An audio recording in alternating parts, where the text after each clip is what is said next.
এটা হচ্ছে ভারত। দেখেন এই যা দেখছেন না সব ভারত।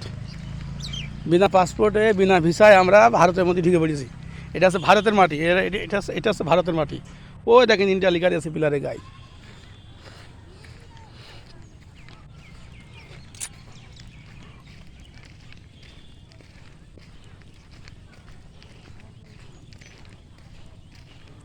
এমনিতে কমিতে ভারত ঢুকে গেল কাকা। হ্যাঁ,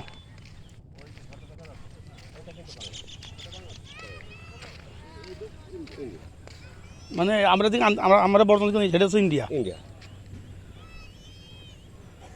ওদের এখানে যারা বসবাস করে তারা ইন্ডিয়ার কোনো লোক আছে বসবাস? হ্যাঁ, না, ইন্ডিয়ার কোনো লোক বসবাস করতেছে না। বসবাস করতে থাকতে পারে, টিকতে পারে তারা, ভয়টা আসে না। একটা যদি এ দেখেন কাকা যেখানে দাঁড়িয়ে আছে, আরাফাত ভাই যেখানে দাঁড়িয়ে আছে, আমি যেখানে দাঁড়িয়ে আছি, পুরোটা ইন্ডিয়া ভাই। একটু ধরেন, পুরোটা ইন্ডিয়া। দেখেন আমি যেখানে বর্তমান দাঁড়িয়ে আছি, এই মাটি ভারত, ইন্ডিয়া। বিনা পাসপোর্টে বিনা ভিসায় আমরা ভারতের মধ্যে। এই মাথাভাঙা নদী, এটা হচ্ছে মাথাভাঙা নদী, এটাই ভারতের ভিতর চলে গেছে। এটা হচ্ছে ভারতের মধ্যে। খালি আমরা বিনা পাসপোর্টে বিনা ভিসায় ভারতে এখন। Thank you. ঠিক আছে, শুধুমাত্র এটা আছে দর্শনায়, বুঝছেন? আপনারা যে যে দেখতেছেন সবাই আসবেন, দেখে যাবেন। আর বাংলাদেশে যদি কোনো লোক যদি থাকার চেষ্টা করে, বিএসএফ থাকি দেবে না। না না, বিডিআর থাকতে দেবে না। বিডিআর আসে মাঝে মধ্যে। বিডিআর তো সবসময় এখানে। এই এখন হয়তো বললে আমার তো জবাব দিতে হবে কি স্যার, এই নদী দেখতে গেলে না না না, আমরা থাকতে কোনো জবাব দেওয়া লাগবে না, আমরা আনসার, কোনো সমস্যা। আমাদের কার্ড আছে, আমরা প্রশাসন লোক, আমাদেরকে বাধা দেবে। তাহলে আপনারা চেকপোস্ট আছে, চেষ্টা করেন। আমরা দর্শনা এসে থাকি তো আমাদের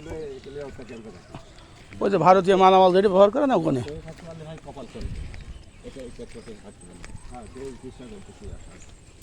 এই জেলায় যখন আসি তখন একবার আসার চেষ্টা করবো, এই জন্য কিছু মনে করেন না, আমরা ভাই ভাই। এই 10টা যারা আমি শেয়ার করি আর গাড়ি করে নিয়ে বাড়ি এই দেখেন যারা দর্শনার, এই গ্রামের নামটা কি? এই জয়নগর যে আসবেন, দর্শনা জয়নগর।